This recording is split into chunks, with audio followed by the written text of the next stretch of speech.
Réfléchir ensemble veut dire en fait parler un peu de l'éducation, parler de notre société, des programmes que nous pouvons mettre ensemble. Effectivement, nous avons vu pas mal de gouvernements passer et nous voyons effectivement que les choses n'avancent pas certainement comme nous le souhaitons.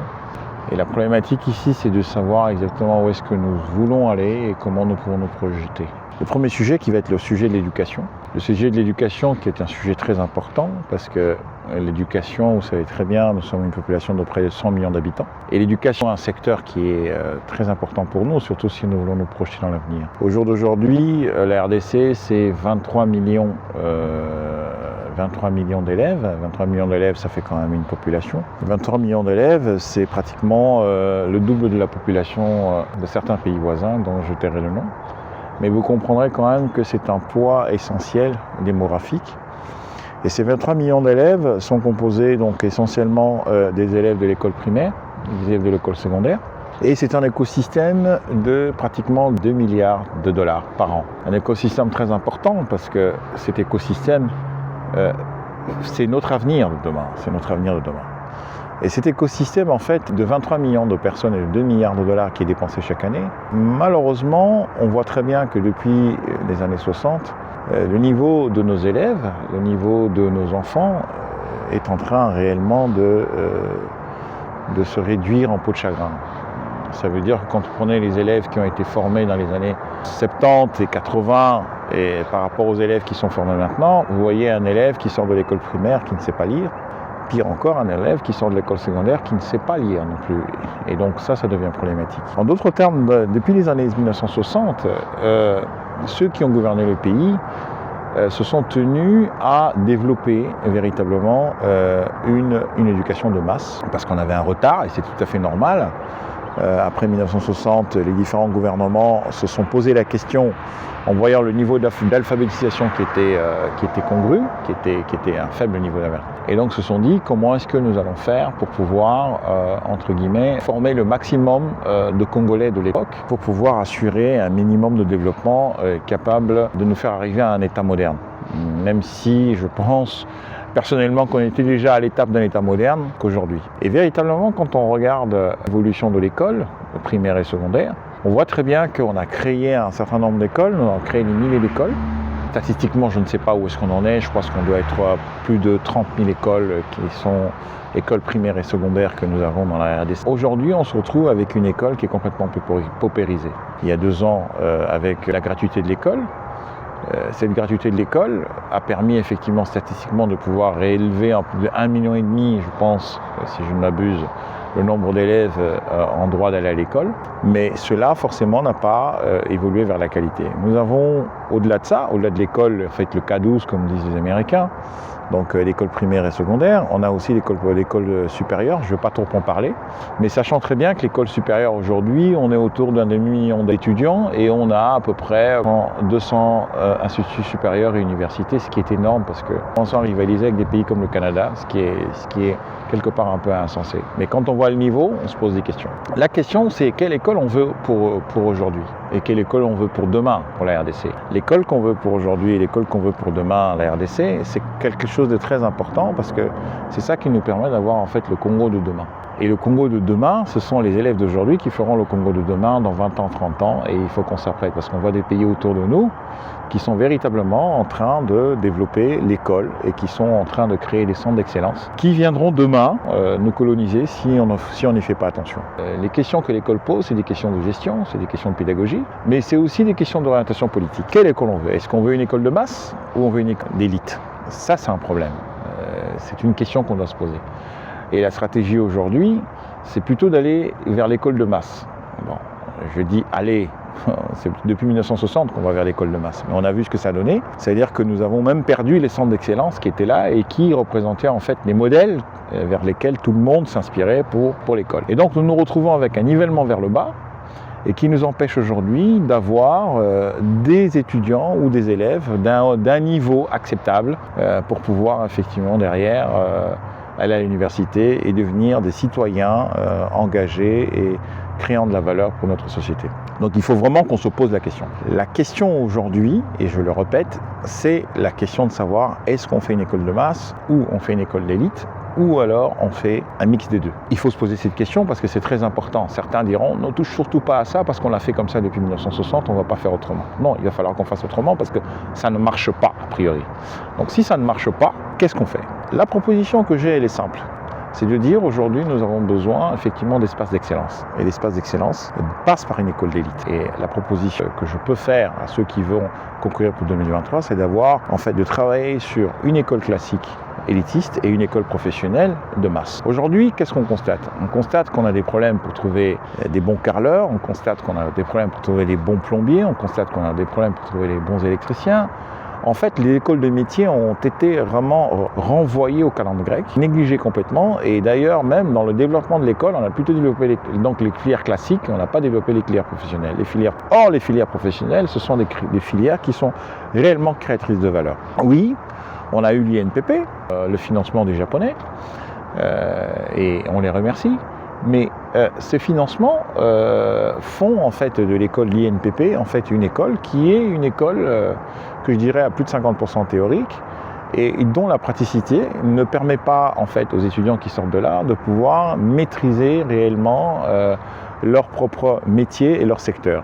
J'en veux pour preuve que j'ai quelques amis qui ont du mal véritablement à aller vers les étudiants de l'INPP sortant des études et qui ont fait mécanique et ils ont du mal à confier leur voiture à ces élèves-là parce qu'ils estiment que les élèves qui sortent de l'INPP, du moins la première, deuxième année, ne sont pas capables de pouvoir prendre effectivement derrière une gestion ou alors une réparation des freins d'une voiture, sachant très bien que les freins c'est la sécurité et donc ils ne peuvent pas confier ça à des élèves de l'INPP.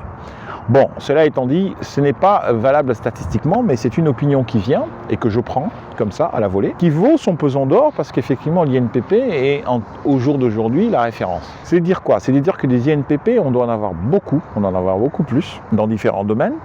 Et ces INPP ou ces écoles professionnelles, nous devons réellement les développer et faire en sorte que à la fin de l'école primaire et qu'il y ait réellement des débouchés, qu'il y ait des ouvertures vers des élèves pour que les élèves puissent aller vers ces écoles professionnelles et qu'on valorise en fait le secteur de l'éducation dans ce sens, de manière à ce que les élèves qui prennent en fait les orientations professionnelles soient capables d'aller jusqu'en fait au diplôme d'État et soient capables d'aller au-delà avec derrière le développement des chambres de métiers professionnelles dans le bâtiment par exemple, qui permettent de pouvoir relayer en fait ces formations et relayer aussi les demandes des professionnels qui sont dans la vie active et qui cherchent effectivement de la main-d'œuvre. Donc tout ça, c'est un projet, mais c'est un projet qu'il faut structurer. Je ne suis pas ici pour dire exactement dans les détails comment est-ce qu'on va le faire, mais je pense que c'est une orientation vers laquelle tout celui qui veut développer l'école chez nous, l'école professionnelle, doit pouvoir voir. Il n'est pas normal qu'aujourd'hui, quand on cherche un chef de projet dans le bâtiment ou un chef de chantier et qu'on veut véritablement avoir un vrai chef de chantier, qu'on aille en Égypte, qu'on aille trouver des Égyptiens, qu'on aille trouver d'autres nationalités que je tairai ici. Pour la bonne et simple raison, c'est que depuis 20 ans, 30 ans, nous ne sommes plus en train de former des gens capables de pouvoir assumer des bâtiments, de pouvoir en fait maîtriser la gestion de projets, de bâtiments véritablement sur notre pays. On commence à importer de la main-d'œuvre parce que tout simplement la main-d'œuvre que nous avons n'est pas une main-d'œuvre de qualité. Et donc ça c'est quelque chose de très important et c'est quelque chose à véritablement comment dirais-je, voir dans quelle mesure est-ce que nous pouvons orienter le maximum d'élèves vers effectivement ces filières qui sont des filières de très haute valeur ajoutée, je dis bien très haute valeur ajoutée.